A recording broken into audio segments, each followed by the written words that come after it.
በ2018 የፕላስቲክ ኮርኒስ እና ግድግዳ ቻክ ማሰራት ብናስብ ስንት ብር ያስፈልገናል? የሚያስፈልጉት ማቴሪያሎች ምን ምን ናቸው?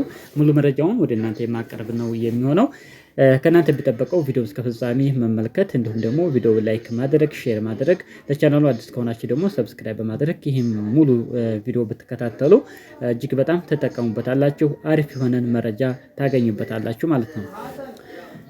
አሰላሙ አለይኩም ወራህመቱላሂ ወበረካቱ። ሰላም ደስ ናችሁ ውድ የቻናሌ ቤተሰቦች ሁሉ ሰላም ሁሉ መልካም ከኔ ጋር አልሐምዱሊላህ ሁሉ ሰላም ነው። እናንተም በያላችሁበት ዓለም ዳርቻ ሰላማችሁ ይብዛልኝ። ውድ ተመልካቾች እንግዲህ ሰሞኑን ተጠፋፍተናል፣ ቪዲዮ እየሰራሁ አይደለም። ያው በምቾት ጉዳይ ነው፣ እንግዲህ ትንሽ ስራ ስለበዛብኝ ነው። ኢንሻአላህ አሪፍ ስራዎች ስንሰራ ከረመናል። እንግዲህ ሰሞኑን በርካታ የሆኑ ስራዎች ማለት ነው። እነሱን ደግሞ ሙሉ ወደ ማለቅ ደረጃ ደርሰዋል ማለት ነው። ኢንሻአላህ ሙሉ ለሙሉ እንዳለቁ ወደ እናንተ የማቀርብላችሁ ነው የሚሆነው። ፕላስቲክ ኮርኒስ፣ ጅብሰም ኮርኒስ እንዲሁም የኳርቲዝ ስራዎች፣ የተለያዩ አሪፍ ስራዎች አሉ። ኢንሻአላህ ወደ እናንተ የማቀርበው ይሆናል።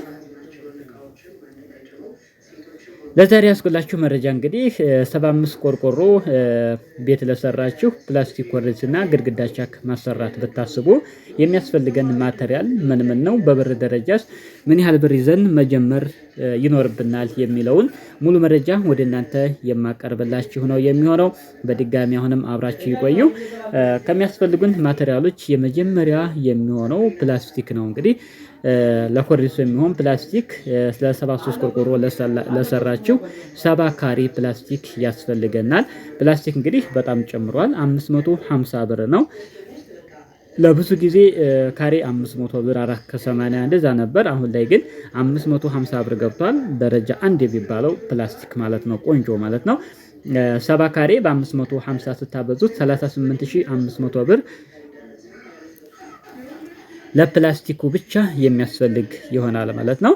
ስለዚህ 70 ካሬ በ550 38500። ሌላው ሞራሌ ነው። ሞራሌ እንግዲህ 16 እስር ሞራሌ ያስፈልገናል። ባለ 9 እስር ሞራሌ ሁለት አይነት ነው። ባለ 6 እስር የሚባል አለ፣ ባለ 9 የሚባል አለ። እንደዚሁም ሆኖ ደረጃ ራሱ አለው። ወዲያቂ የማይበዛባቸው አሪፍ የሆኑ እስሮች በደረጃ ይሸጣሉ፣ ዋጋቸው ይነግራል ማለት ነው። ስለዚህ 16 እስር ባለ 9ኙ አንድ እስር የሚሸጠው 1800 ብር ነው የሚሸጠው። ስለዚህ የ16 እስር በ1800 ብር 28800 ብር ለሞራሌ የሚያስፈልግ ይሆናል።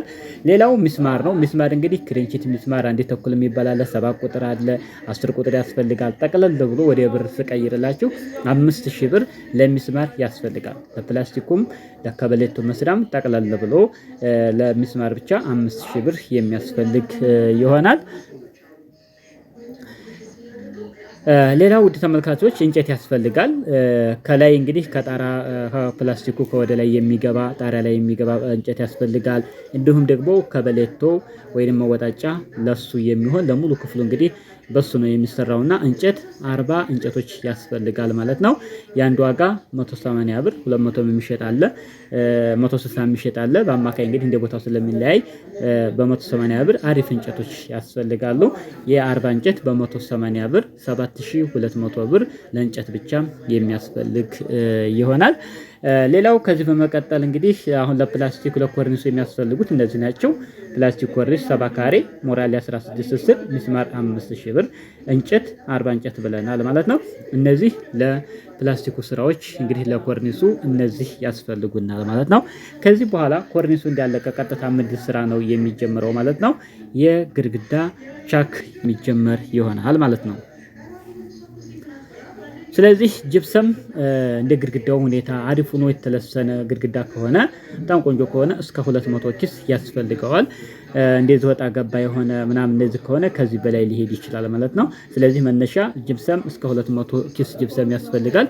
አሁን ላይ ናይል ጅብሰም 320 ብር ገብቷል። በናይል ብትሰሩ እንግዲህ በ320 ብር 64000 ብር ለጅብሰም ብቻ የሚያስፈልግ ይሆናል። ሌላው ቃጫ ነው። ቃጫ እንግዲህ ለፍሬም ያስፈልጋል።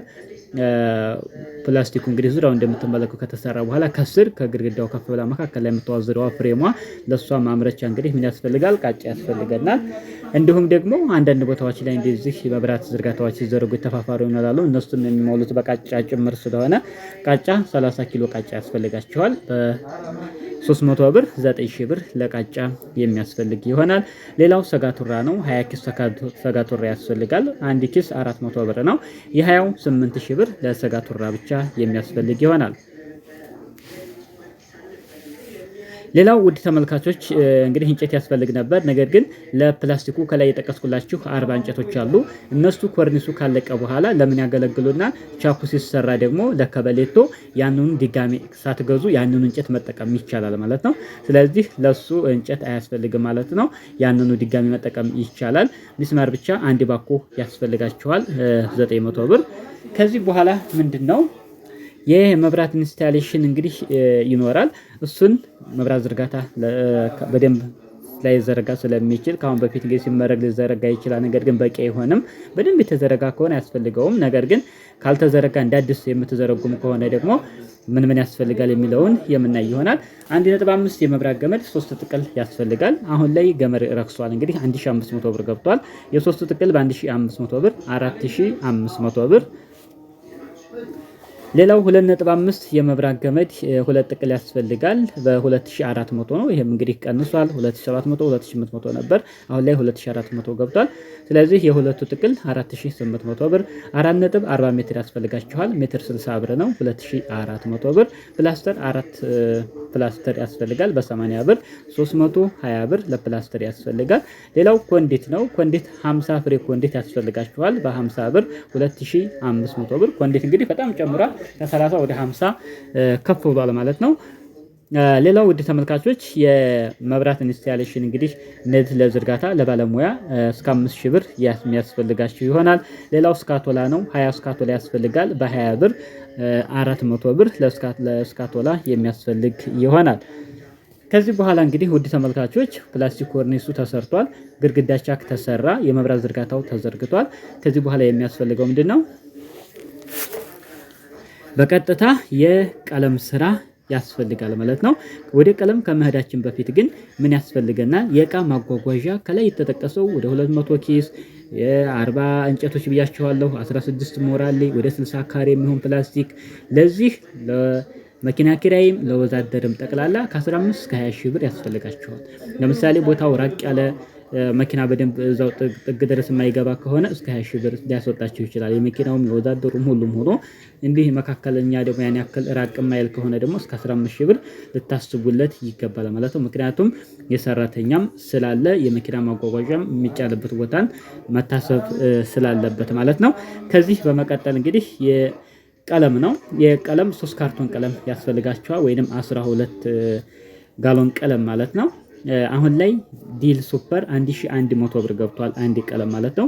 የ12ቱ ቀለም በ1100 ብር 13200 ብር ለቀለም ብቻ የሚያስፈልግ ይሆናል። ከዚህ በመቀጠል የባለሙያ ነው። የባለሙያ እንግዲህ ሙሉ ይህንን ስራ ከኮርኒስ ጀምሮ እስከ ቀለም ድረስ ሙሉ ፕላስቲክ ኮርኒስ አጠናቆ እስከ 100 ሺህ ብር የባለሙያ የሚያስፈልግ ይሆናል። ውድ የተከበራችሁ ተመልካቾች እንግዲህ ይህን ጠቅለል አድርገን ስንደምረው በአሁኑ ሰዓት እንግዲህ 73 ቅጠል ቆርቆሮ ለሰራችሁ ፕላስቲክ ኮርኒስ እንዲሁም ግድግዳ ቻክ ለማሰራት ጠቅላላ የባለሙያን ጨምሮ ከ310 እስከ 320 ሺህ ብር የሚያስፈልጋችሁ ይሆናል ማለት ነው። ስለዚህ ይህን አስባችሁ ወደ ስራ መግባት ይኖርባቸዋል። ምንን አያጠቃልልም። አምፖል እና እንዲሁም የሶኬትና ማብሪያ ማጥፊያዎች አብሮ ከአምፖል ጋር የተያያዙ ስለሆነ የአምፖል ሳያካትት ማለት ነው።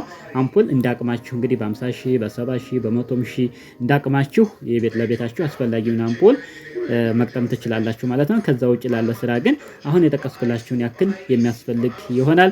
ውድ ተመልካቾች ለዛሬ ያስኩላችሁ መረጃ ይሄንን ይመስላል። በሌላ አስተማሪና ቁም ነገር አዘል ቪዲዮ እስከምንገናኝ በያላችሁበት ዓለም ዳርቻ ሰላማችሁ ይብዛልኝ። ወሰላሙ አለይኩም ወራህመቱላሂ ወበረካቱ።